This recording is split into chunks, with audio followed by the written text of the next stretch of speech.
Welcome in to another Running with the Timberwolves podcast on the Believe Sports Network. My name is Gabe Anderson, and I'm joined as always by Chris Emerson. Chris, how we doing? We're doing well, man. We're in the playoffs. That used to not always happen. So we should be Right. happy, that we get to do this. Right. No matter what you think about the Cat trade or Julius Randle or Dante DiVincenzo or whoever, it is the sixth best regular season in the history of our franchise. So, me as someone who grew up during the Sebastian Telfair and Al Jefferson days or the early Kevin Love days, this is crazy. This is awesome. I don't care if maybe people thought we were going to be like a 3 seed or like a 2 seed. I'll take this. At least we got a shot, which you couldn't say about earlier or past Wolves teams. For sure. And I mean, I grew up in the, pre-Kevin Garnett Timberwolves, like watching them, and that was bad, and then even with Kevin Garnett, we got knocked out of the first round like 6 times in a row. So and it wasn't close. So that was bad. So I'm hyped. I'm really excited. Just like last year going into the playoffs, I feel like our first round matchup is maybe the worst matchup we could have. But last year we swept the team. So maybe it'll have the same outcome. Right. I don't see a sweep coming. We'll get into our predictions later on in the show. By the way, make sure to like, share, and subscribe on YouTube and give us a 5-star rating on Spotify and or Apple, whatever streaming platform you are listening on. So let's get in it. Wolves get the 6th seed and are playing the Los Angeles Lakers. Just a little history. The Wolves have had 2 playoff series against the Lakers, 2002 and 2003, both losses. The Wolves are 4-8 against the Lakers. Both went to 6 games. Obviously, completely nobody is still in the NBA from those 2 teams, but just a little history there. Of course, we have the history of the Troy Hudson game, which I know we'll never forget about that. But your first impressions of the Lakers-Wolves matchup, and then we'll get into some specifics. Yeah, I mean, it's going to be crazy. They've got, 2 of the most elite, big, point forwards in the NBA. And these guys are both massively, they're big, heavy guys. Most of our defensive specialty or ability is with quick guys like Nickeil Alexander-Walker or, even Clark or Jaden. These are guys that aren't going to bully you with great defense. They're going to, be fast and stay in your way. I don't know if that'll be super effective versus these big boys. The Lakers are just putting it together. We're still kind of stumbling this roster. It's going to be fun.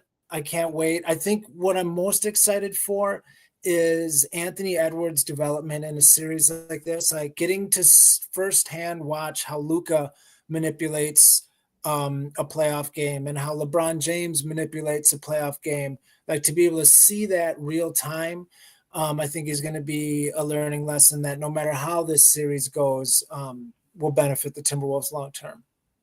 Right, and I love how I love how it's setting up for Timberwolves against the world, because as we've seen, all of the analysts are picking the Lakers. I think I've heard literally one analyst that I've looked at pick the Minnesota Timberwolves, and Anthony Edwards talked about that. He says that's the way he wants it. He says he loves the fact that everyone wants the Lakers to win. So it really is Timberwolves against the world. And if they can get that mentality, if they can get that grittiness, play hard type of attitude, I think we got a good shot because, I mean, the Lakers, they are not a fast team, and neither are we either. This is going to be a really grinded out series. I mean, the Lakers, they're 17th in fast break points, 23rd in points off turnovers, 27th in second chance points. So I think the Wolves, where their real advantage is going to be, if they could speed up the Lakers a little bit, don't let Luka play his specific methodical style, and if they can get after the boards as well. Yeah, I mean the glass is going to be huge because the Lakers are not. They don't have. Well, I mean they've got good size, so like we just have to be aggressive on the glass. It would be interesting to see some of those numbers with pace of play and all that. What the change was from Luka to Anthony Davis. I'm sure a lot of those numbers were skewed in a different manner. In the last 15 games type thing. But either way, we're going to have to get out and play hard. I think that whole me against the world attitude is the only way that we play well at this point. I think we're a young enough team and a gritty enough team that that is like a superpower of ours, is playing as the underdog. And it's also an Achilles heels of ours. Whenever we think that we are the superior team, we almost always kind of, I don't know, I wouldn't say disappoint, but disappoint almost every time. So, yeah, Right. I mean, I like the me against the world. I think it's great for us. Right. And I think the Wolves, particularly Anthony Edwards, get up for big games like we've seen it in the playoffs. And Coach Finch was talking about it. He says he loves when the Wolves play with a lot more activity. And I think that's true. The more we can get the ball moving around, the more that almost we can get Anthony Edwards off ball. And then he comes back, gets the ball, and attacks from there. Because what makes it easiest to double team their best player is when one guy dribbles up the ball and just attacks by himself, or it just goes around the perimeter a little bit and there's no real movement. Now, we've heard in the past Anthony Edwards is not a big fan of double teams. I think that he's gotten a lot better learning when to pass, when to attack, when to trust his teammates. And he talked about that in the media today, of how he's trusting his teammates a lot more. He's texting them. He's kind of creating a family, which is what you like to see. And I think it's in a different way in today's day and age, whether you like it or not. I think it's in a different way than a guy like Michael Jordan did it, who is just a bully, just a menace. If you weren't playing up to his level, he would just attack you. But I think that's a Anthony Edwards led team it's a much different style than we've seen in the past, like 90s basketball, or even Kobe was a little bit of a bully as well. Yeah, I mean, every leader leads in a different way. It's whichever way that leadership works for you, whichever's believable, because if it's fake and you're trying to be a bully and yet it's not you, no one's going to buy it. Like that's not Anthony Edwards. That's not who he is. So you've got to be, authentically you for people to follow you in the first place. Yeah, it's going to be wild to see what happens. I think an Anthony Edwards led team is best when Anthony Edwards understands that he's not the only guy, that needs the ball. When we play bad, it's usually because Anthony Edwards is holding the ball too much. He's, like you said, bringing the ball up. He gets himself in bad situations, like real kind of young player situations where he'll let himself get trapped in the corner. Like he just does dumb things that he is learning. So yeah, I think someone else needs to bring the ball up. I want him playing off ball. I think it would be great to see the ball swinging around, like 5-6 passes of possession. Like that's when we're playing well. I'm afraid that Anthony Edwards is going to want to put a stamp on this series. Like, no, I am the superstar. I am bigger than these two. And I think if that happens, we'll probably lose pretty fast because I don't think he can single-handedly beat this team. But if he's willing to move the ball and play off the ball and get others involved and let the game come to him, you never know. Right. And I think what's going to be a big key is obviously the Lakers have two big hitters, and many consider the greatest player in all time in LeBron James, and of course Luka Doncic, who was handed to them at the trade deadline, just given to him willy-nilly. Right. But I think what's going to be big is a big series out of Julius Randle. Now, he historically has not been good in the playoffs. I mean, 2 playoff series, granted, so a small sample size, 17 points per game, 9 rebounds. So you think, okay, not bad. 34% from the field, 28% from three. I mean, that is not going to get it done. If you're shooting 28% from three and 34% from the field, now I do think that he's going to be playing in a different style than he was in New York, where he was kind of the main scorer, one of the main creators on that team. So he didn't his first playoff series, he didn't really have a guy like Jalen Brunson to play with, or an Anthony Edwards as well. So I think it could be a little different. But I guarantee you, if Julius Randle has a repeat performance of his first two playoff performances, we're not going to win the series. Oh, for sure. But I mean, like you said, 12 games or something total is his entire playoff career. I mean, I'm not really putting much stock in that. I mean, Jaden McDaniels broke his hand and missed a whole playoff, for the Timberwolves, and he still has, almost 30% more playoff games than Randall has in his career. So, I mean, I think that's really I don't really see much into it. Like you're talking about that roster that he brought to the playoffs that year was the starters were Julius Randle, a rookie, RJ Barrett, Reggie Bullock, Mitchell Robinson, Alec Burks. Like, these are bums, kind of, like I could understand if I was in a playoff series and it was Julius Randle, who I think was, if I remember right, all NBA that year. I would put all my attention on him too. I would do everything to make him have a bad series. He averaged 25 points, 10 rebounds, 6 assists that year. That would be my main target. So yeah, I don't think there's much to read into that. But I think you are correct that he needs to have a big series. Like Anthony Edwards, if we're going to win this series, needs to play at a darn near MVP level. Like, that's what he has to be. Julius Randle is going to have to give us 18, 8 and 6 type of stuff. DiVincenzo is going to have to give us 16 a game, at least. Naz Reid's going to have to give us 17 a game the whole series. Like, he's going to have multiple games where he scores 20. Like, if Naz Reid doesn't score 20 in a game, we're not winning it. Like, that's what the playoffs are. Like, it's not like, oh, I hope Anthony Edwards is going to have to average 30 a game this whole playoffs. Like, that's probably the minimum that he's going to have to for us even to try to win. Like, you have to be at your best. Right. I would agree. And like you're mentioning, Naz Reid has been struggling lately. He's shooting 31% from three in his last 10 games. But as we saw, like you're mentioning, Donte DiVincenzo, big playoffs last year. And I think that turned a lot of heads. Now, there were a lot of injuries. Jalen Brunson was out for a little bit of it.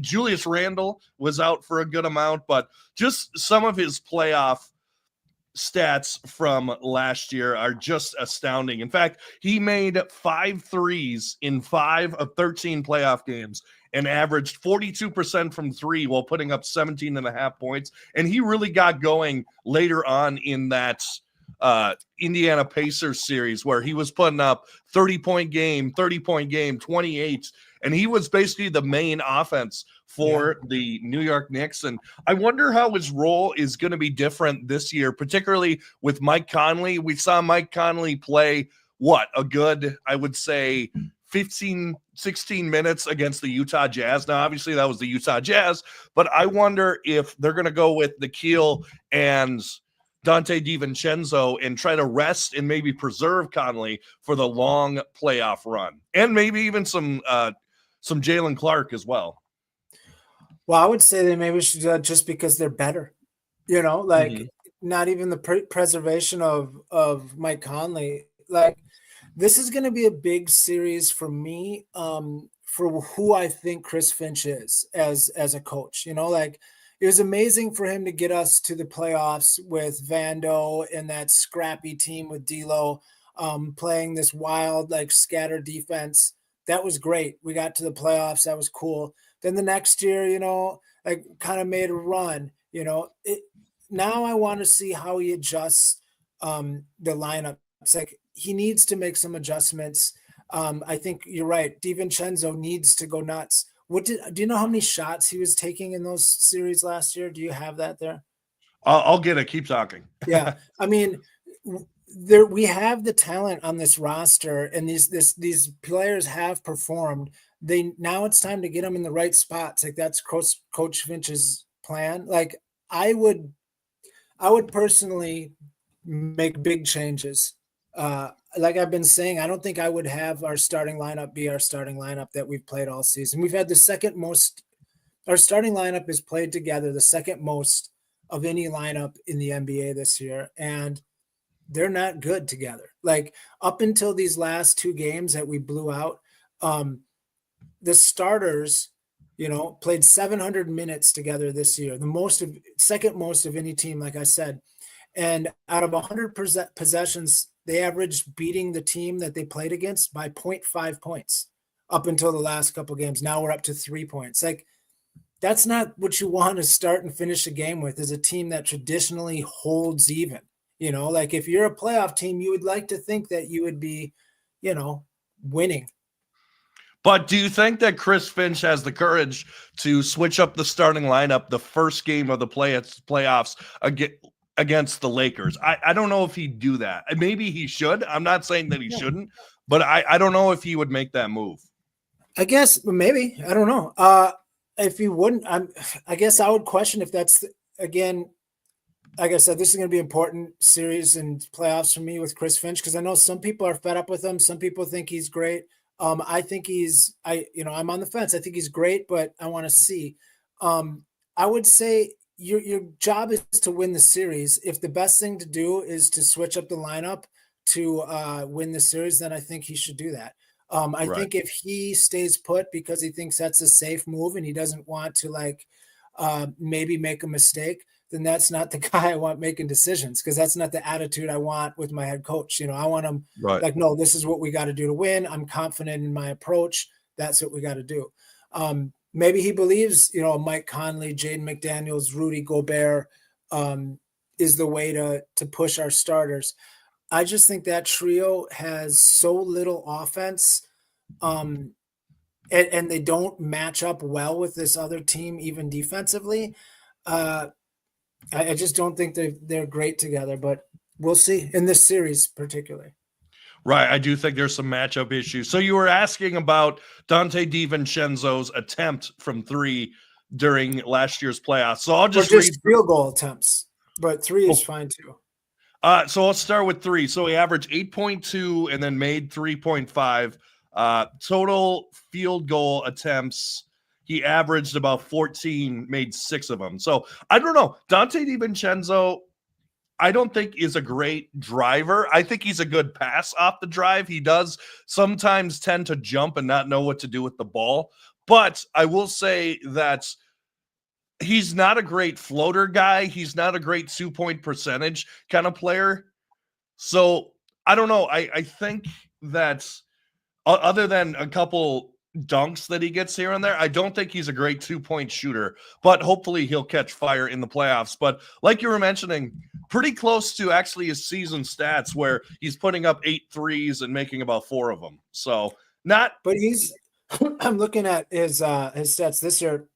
So this year he's only shot about 9 shots a game. So he shot 15 in the playoffs. That's a huge increase. That's another 50% increase. So I hope we use him. I mean, he's going to have to get hot, and he's going to have to shoot a lot. You're talking about, he isn't, he is a smaller guy, and sometimes he doesn't finish great. But what I do like about him getting to the cup, and what I do like about his non-3-point shots is he's at least willing to do it.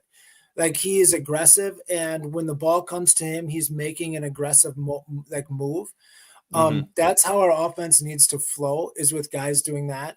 I would rather have him do that than when the ball swings to a guy and he's open and then he hesitates and then just swings it again. Like, we can't have passive, non-confident offense or players in this series. Like, we have to be locked in.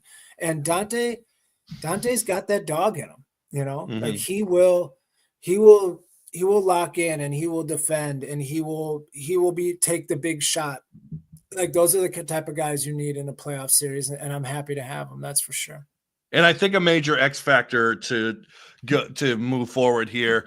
a major X factor in this series is obviously going to be defense, and it's going to be stopping Luka Doncic, which they did not do well in the playoff series. Luka averaged 32.4 points, made 10 shots a game, 8 assists, 9 rebounds, and shot 43% from three and 47% from the field. So now I know he had Kyrie last year. It's kind of funny.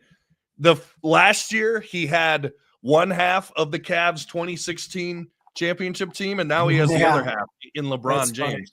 Yeah, it's crazy how that happens. Oh, by the way, side stats, LeBron James is 15-2 in first round series, but the 2 losses have come recently. 22-21 against Phoenix, they lost 4-2, and then of course 23-24 last year against the Denver Nuggets, they lost 4-1. So I mean, LeBron doesn't lose a lot in the first round, but the good news is it has come lately. So talk a little bit about Luka defense. What do you want to see?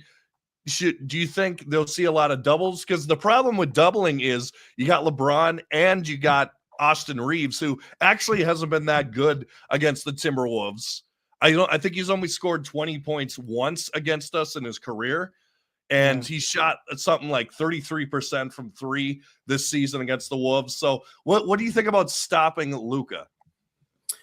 Yeah, I mean, I've been pretty well documented that I do not believe in Jaden McDaniels as an on-ball defender. I don't think he's that great as an on-ball defender. I think the stats prove it. If you look at the numbers. Half of our viewers just left, by the way. That's fine. Let them leave. Sometimes you got to hear the truth. Last year, that was the matchup. Jaden was on him, and he was getting rubbed off a lot. He was getting bullied a lot. It just, the size, Luka doesn't care about the length. Like, what Jaden has advantage defensively, Luka doesn't care about, so like, you might as well not bother. He torched us. So I would do something different. I like Jaden off ball. I think that's where he is the biggest menace. I think that's where he's elite, is when he can help, when he can get in passing lanes, when he can help at the rim blocking shots. I believe that's what he's almost the best at for his abilities. So I would play him off the ball and let him kind of be a roamer. I would love to see Jalen Clark start. I know I'm super wild in that opinion, but I want to see Clark, and I would like to see him on Luka. I wouldn't mind seeing Nas on Luka.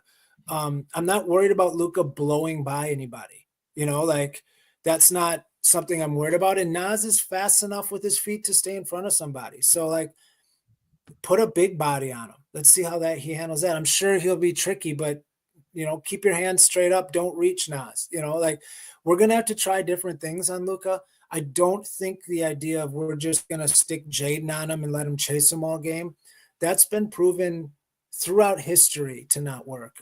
We have to do something different.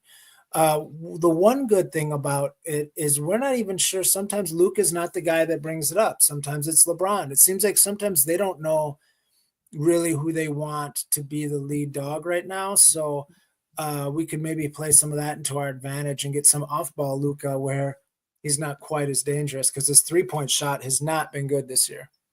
Mm-hmm. Yeah, and I think we could see a lot of Nickeil Alexander-Walker maybe on him. He's long as well. But the problem is so much pick and roll that it's just a switch, and whoever switches on him is the primary defender anyway. I like your point about Jaden McDaniels as more of like a rim protector to help out Rudy a little bit, which that goes into the next question as well, because Rudy has a reputation of being played off the court. Now, you can go into it whatever way you want. You could say, oh, that was faulty. But obviously we had the moment where Luka Doncic cooks him and hits the game winner. But I will say I've seen a million highlights of guards cooking people like Jared Allen or Bam Adebayo. I've seen them get cooked on crossovers 40-foot three, dude. He had like a 40-foot three, and he had his hand up. Like, good for him. Right. I agree. But I think Rudy Gobert could be a major X factor in this series because, I mean, he's been playing awesome lately. Awesome. He's been great. I mean, his last like I got to find the stat here, but his last 15 games, he's been awesome. I think he's averaging something like, oh, actually, I got it right here, 15.7 point, 12.9 rebounds. I mean, that's exactly what you want out of Rudy Gobert. And I feel like Rudy Gobert, not only has he been playing better, I feel like he's been finishing at the rim better. Now, obviously, he's going to have his Rudy flops every so often where he bangs it off the backboard and misses a wide open layup. But, I mean, he had that nice one against Utah where he just took a couple steps and put it up. He's had some hook shots. I mean, I think Rudy is improving even into his 30s here on the offensive end. And then, of course, on the defensive end, I don't think he's going to have too much of a problem with a guy like Jackson Hayes. Well, and this is where it gets interesting for me. Yeah, Rudy's been playing great. And I think most of that is because our star players, Anthony Edwards including, has been dropping the ball off to him.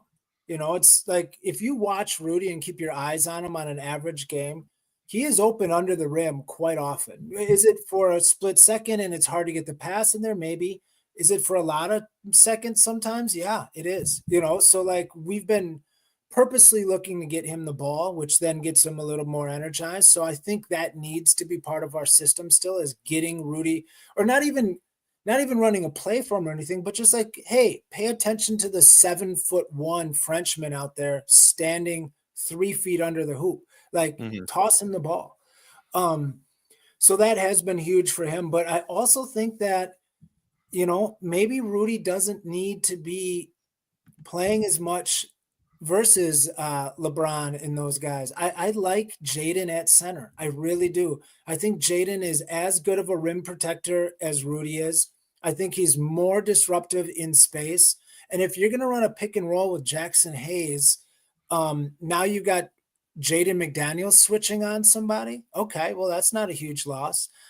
So even if you had, you know, Julius Randle or Naz Reid, if they're running that pick and roll, those guys can hold up with a guy like, you know, Luka, who likes to use his body more, or even LeBron a little better. I think it's not a playing Rudy off the court so much, but sometimes you have other personnel that just helps you win the series better or is a better matchup. And in the playoffs, it's all about matchups. You know, yes, Rudy's been playing great, but maybe this isn't the best matchup for him. Yeah, for sure. I just think that's, I mean, the Lakers are not a great rebounding team in particular, particularly since they lost Anthony Davis, which, I mean, they got Luka Doncic, so isn't even that big of loss. I mean, they're only 27th in second chance points, which is pretty low. And then 17th in opponents' second chance points. So they're not really a great defensive rebounding team or a great offensive rebounding team. And I think that's something that Coach Finch has really emphasized the past couple months, is guys to get after offensive and defensive rebounds, take care of the little things, and create second chance points. So that's why I just think that effort and aggression from guys like Nickeil Alexander-Walker and Dante DiVincenzo and Rudy Gobert and even Jalen Clark is going to be key in the series, because let's say Luka Doncic is hot, or LeBron is hot, or Austin Reaves, who we haven't talked about yet, is hot. I mean, you can give yourself a much better chance if you offensive and defensive rebounds and don't give them second chances, which I think what Rudy has done a great job of recently. Yeah, I was just looking at some rebounding stats, and I think actually for the season, I think the Lakers rebounded actually better than us even. We're not a great rebounding team either. But at least one of the things I looked at. Yeah, we need to. Like, we need to play tough. Like, we need to be a tough physical team. Julius Randle needs to be a bully. He needs to rebound. Like, I think when Rudy Gobert went out and our team played well, again, with Jaden McDaniels at center, or playing mainly the center role, he rebounded great. He was averaging 10 rebounds a game, like for like 8, 9 about for a long stretch of that. Like, and I think our guys understood like we need to attack the glass as a team more and not just rely on Rudy to do it. I think sometimes there's a passiveness that happens where you just expect Rudy to clean everything up and the other guys don't come out and help. But Mike Conley's a decent rebounder as a guard. DiVincenzo should be a good rebound or is a good rebounder as a guard. Anthony Edwards is a great rebounder as a guard. They just need to do it. And yeah, that needs to be a real focal point because LeBron and Luka, as great as they are, sometimes they do get lazy, and if you attack the glass, you can get a couple easy first or offensive rebounds and stuff after some lazy play. So yeah, let's move over to what's going to be the big, like you were mentioning earlier in the podcast, the biggest factor in us winning or losing, and that's our star, Anthony Edwards. And what an opportunity for him just to make a statement with this series. I mean, think about it in his first couple years to first off take down Kevin Durant, right? His idol, his childhood idol, the guy that he looked up to, that you could tell just from the way that he reacted to making shots and talked with Kevin Durant on the court, yelling at him. You could tell that meant a lot to him. Then you go and take down Nikola Jokic, the 3-time MVP, basically the best player in the league right now. Now you have a opportunity to exercise your demons with Luka Doncic, and on top of that, you could take down who many consider the greatest player of all time. Now, don't get mad at me. He's my GOAT. I wasn't around for the Jordan era. That's just my opinion. But you have an opportunity to take down LeBron and Luka Doncic. And again, remember, he's only 23 years old.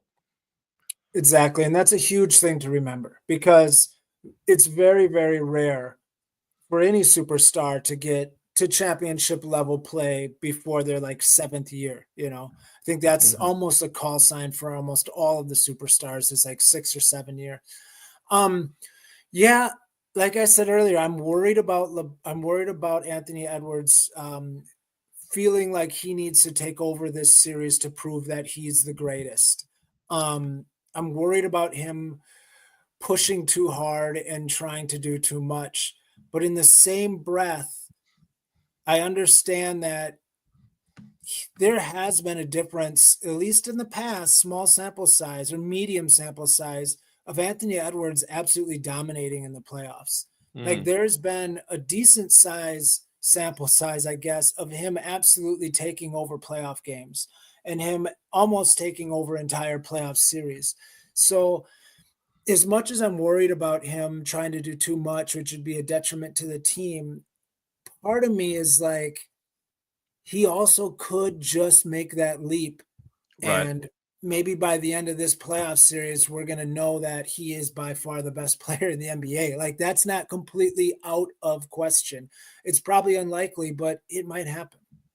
Right. And like you're mentioning, some of the numbers from last year's playoffs, he scored 35 points or more 4 times. He had a 40, a 43, a 44, and then a 36-point game. So, and that's with him being the only ball handler on our roster basically last year. I mean, Karl-Anthony Towns is scoring buckets, but those are set shots type things. So they were attacking Anthony Edwards with everything, and he was putting up those numbers. Right. And he said something interesting in the presser today. He said the Mavs didn't throw anything different at us. I just wasn't ready last year. Now, but I'm ready this year, which I don't know if that's growth through just another year of playing. I don't know if that's watching more tape. He says he's been watching tape of Luka Doncic, who just to learn how to mess with double teams and how to best effectively attack double teams. So I don't know if that's just more film work. I don't know if that's through his time with Team USA, learning from those players which incidentally enough, he's now playing against LeBron. But and Reaves was on that roster the year before. Oh, on the FIBA or the a lot of people were down on that team because obviously they didn't win. I enjoyed watching that team. There were a lot of nice young stars on that FIBA team. They just, and this is a little side note, they just weren't big enough. They just didn't have the size. They weren't well constructed, but they were definitely a fun team to watch. But anyway, getting back to the Wolves, I mean, Anthony Edwards, like I was mentioning, has an opportunity. Yeah, he has it. And even if he doesn't take it completely over, which he might do, but he gets to watch, like I said earlier, Luka and LeBron manage these playoff games. Like, that is going to be a great learning experience for him again. Like, I think you mentioned all the things, like, was it Team USA? Was it just a year? Was it watching film? I think it's all of that, and I think it's going to be the similar type of thing next year. He's going to be better. And the year after that, he's going to be a little better. Like, he is the type of guy that seems to continue to improve. Like, you've seen stars or young players get really good and then they've sort of plateaued. He doesn't seem like that guy. Like, he seems like the guy that, you always want to say, oh, he'll learn from this. And most of the time guys don't, they're just the same. But he seems to be the type of player that does learn from this, can absorb what's happening and use it as some sort of knowledge base that he can go back on it and pull out and, experience it again for better use later. Like, he's got that sort of ability. So I'm excited. I'm just excited. I hope it goes long. All I'm hoping for is at least, 6 games. Oh, I mean, we'll get to it in a second, but I got this going 7. I think this is going to be a grinded out kind of series. I think it's going to be very half court oriented. I don't think there's going to be a lot of fast breaks. I think because like we were mentioning, Luka's a slow player. Reaves doesn't get that many fast break points, and then LeBron doesn't get many either. So we haven't really mentioned the bench or the rest of the guys: Rui Hachimura, Jackson Hayes. Of course, Jared Vanderbilt, we'll see. Again, he was injured most of the season, but we'll see him back. Dorian Finney-Smith, a nice perimeter 3-and-D guy for the Lakers. But honestly, I think bench-wise, advantage us. Oh, for sure. But out of the guys that you mentioned, the guy that I'm the most worried about affecting the game is Vanderbilt. He does really put a wrench into what Anthony Edwards does. He's got a big enough body where he can physically stay ahead of him. He knows him enough, I guess, that maybe he knows some of his tendencies. I'm not sure, but Vanderbilt is a handful for Anthony Edwards. So when that matchup happens, I hope that Anthony Edwards is smart and doesn't try to overdo it and just get off the ball. Like, if Vanderbilt is on the court, it's already a win for the Timberwolves, because it means that offensively the Lakers are playing 4-on-5, because Vanderbilt doesn't really add much to the team offensively. And defensively, if you can pull him all the way out, now you've got probably their best defender away from your other 4 guys. He can't make the other impact plays. He can't rebound.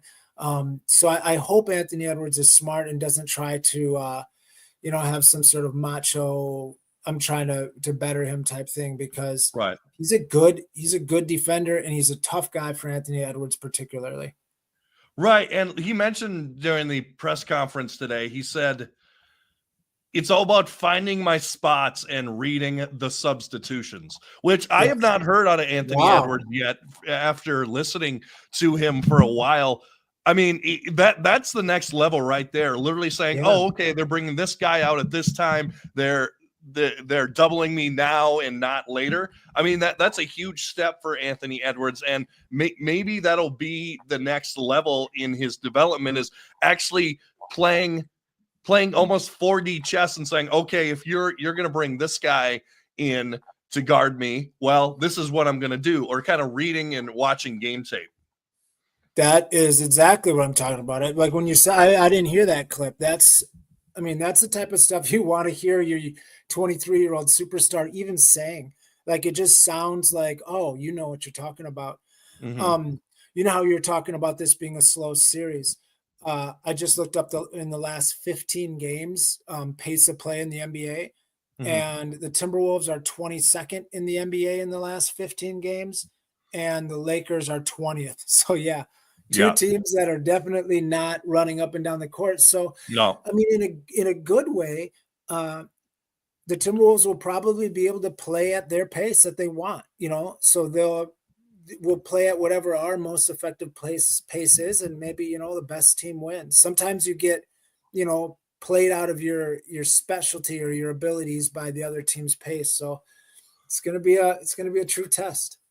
Right. And I think there could be some incentive for some of these guys. For example, Julius Randle playing the team that drafted him. I'm sure there'll be some inspiration there. Playing his first game in the Western playoffs, wanting to prove himself there. And other he's guys, on a contract year. On a contract year, and that's exactly where I was going. Nickeil Alexander-Walker and Naz Reid, both on contract years. We see all the time players get huge contracts for huge contributions during the playoffs. Thankfully, Dante DiVincenzo just signed his contract the year before his huge year, or else he would have been super expensive. I remember Bruce Brown on the Denver Nuggets when they won the championship, got a huge offer from Indiana, who traded him at the trade deadline for Pascal Siakam. But there is huge opportunity to fatten the wallet if you play well in the playoffs. That's a good point. I didn't think about that. Yeah, those guys those are all super impactful guys. Like, those are guys that we need to be very impactful. Nickeil Alexander-Walker has to play well. Like, these guys have to play well. Like, they have to. So yeah, that's a great point. I mean, what a steal that we got Nickeil Alexander-Walker on for the contribution he has. A 2-year, $9 million contract. Yeah. I mean, that's the kind of, maybe not exactly, but that's close to what you give a guy like Jalen Clark at this point of his career. Yeah, but you're getting I think we can call him a veteran off the bench guard who can play great defense and hit some threes here and there. And actually, what I've been impressed by Nickeil Alexander-Walker recently, going to the hole.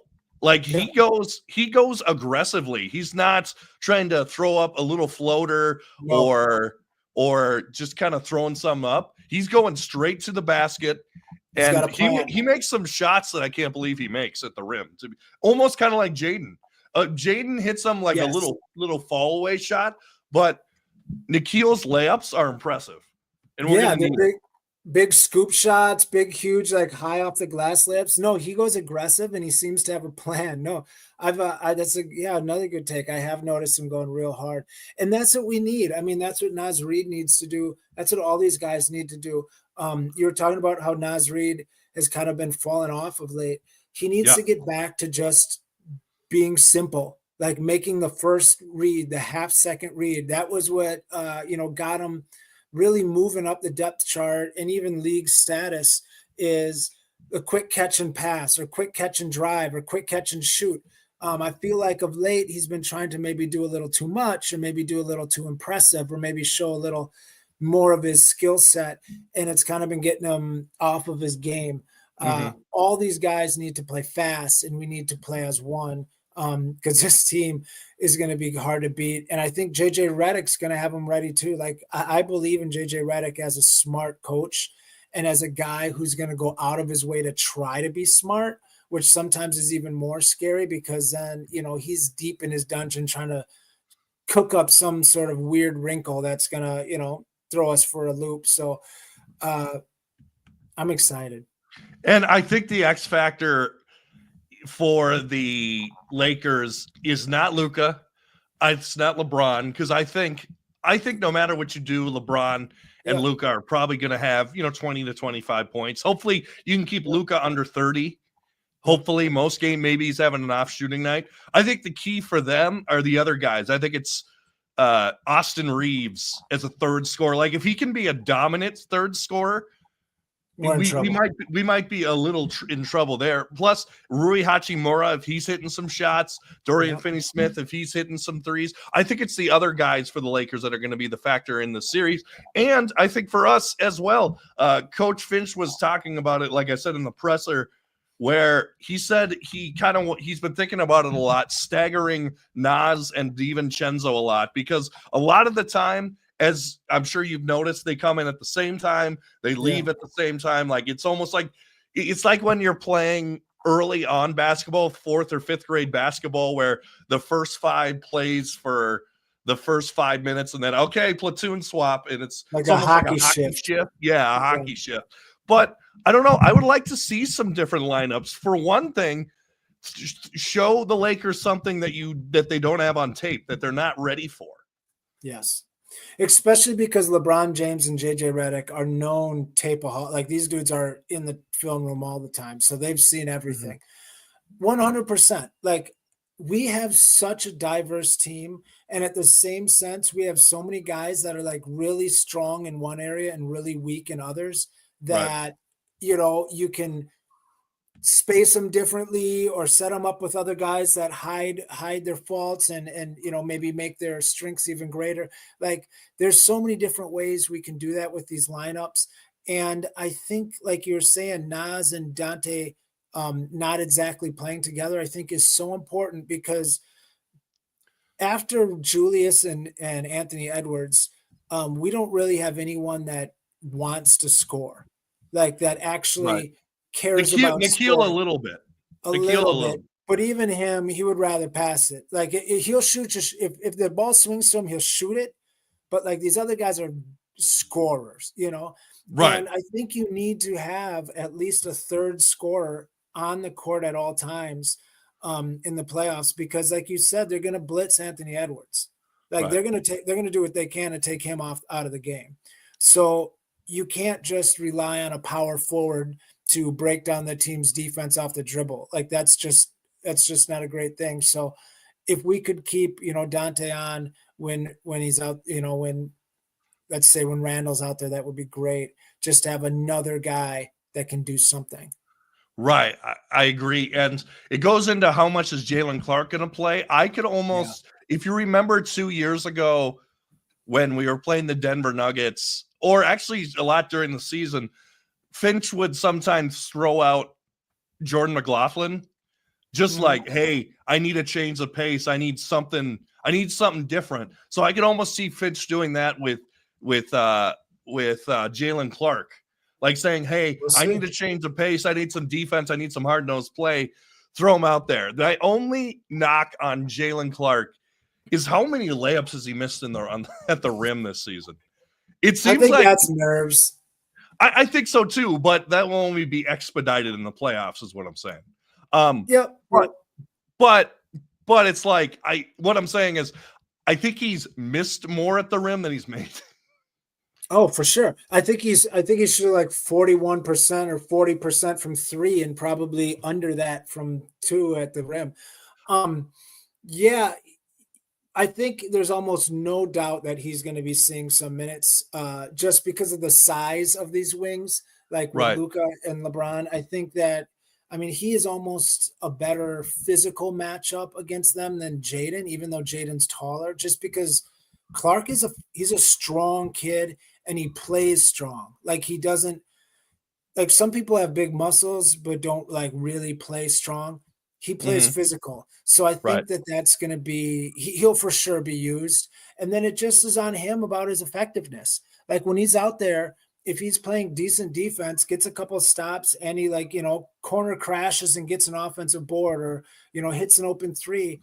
Right. I would assume that his minutes are going to get extended because this is not the type of season or time of year that if a guy's playing well, you take him out. If a guy's playing well, you leave him in and come playoff time. I don't see Dillingham getting much run, if any. Unless we need a spark. I think that's the only way. I think there's 2 ways that he gets in, I think. No, 3 ways. 1, we're up 20 or down 20 with a minute left. Right. 2, someone gets injured. Or 3, Finch is throwing everything at the wall and trying something. I think those are the only way. I think that he would have tried to maneuver him into the offense or into the rotation much earlier than he did if he was going to play in the playoffs. Now, I will say that it's not like the Wolves had like a 6-game buffer from the play-in. they played down to the wire, and there's really no game that they could afford losing. I mean, they lost that game to the Bucks. If we don't lose that game to the Bucks, maybe it's a completely different story here. But I will say that it's not like Finch had a buffer where he could, okay, let's throw in Minot and Jalen Clark here and try this out. They had to play everybody to the last minute. But like I said, I don't see Minot getting minutes. I don't see Luka getting minutes. Luka Garza. I see Doncic getting minutes. And then I don't see Dillingham getting minutes. No, I think we're going to be, 8 deep, maybe 9. So, I mean, our bench is going to be more than likely we're going to go on normal starters. I would have to assume to start. And I would be surprised if our bench is any deeper than Nas, Dante, and Nikhil. Yeah, like that might be the only guys that play after our starters. And if Jalen in a pinch, Clark would be the other guy that might get a stint. But yeah, we're going to be 8.5 deep on this playoff roster, and I would expect heavy minutes out of everybody. And Clark maybe averaging 5 to 10. I would do it differently, but that's what I think is going to happen. Right, I agree. By the way, before we get into our predictions, rest in peace to the Chicago Bulls season. It just ended. They lost 109-90 to the Miami Heat, and their last shot of the season was an air ball. So fitting. Yeah. I mean, they had they played better down the stretch. They won some games down the stretch, but definitely need to make some differences around there. I think Vucevic has probably played his last game in the Chicago Bulls uniform. Yeah. Kobe White, maybe the future. I don't know. It depends what draft pick they get. Anyway, we're not talking about the Bulls. They had the 90s. So, yes.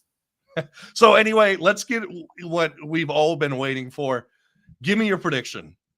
Who and how many games?